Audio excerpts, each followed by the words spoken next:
আসসালামু আলাইকুম ওয়া রক্তে মাখা বিজয়। লিখেছেন এস.এম. সোলায়মান হোসাইন।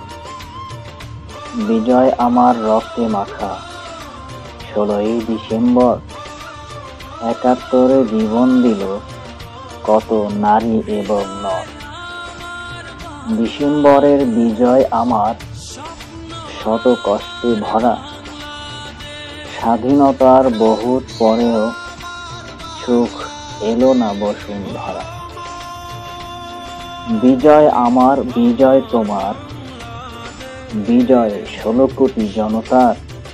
কেউ ছিনিয়ে নিতে চাইলে আবারও রক্ষা নাহি তার। বিজয় আমি রাখবো ধরে, পতাকায় কালেমার পরে, মরণ অবধি বহাল। নিয়ে আমি কোরআন বুকে, যেতে পারি বিপদ রুখে, কবুল করো দয়াল।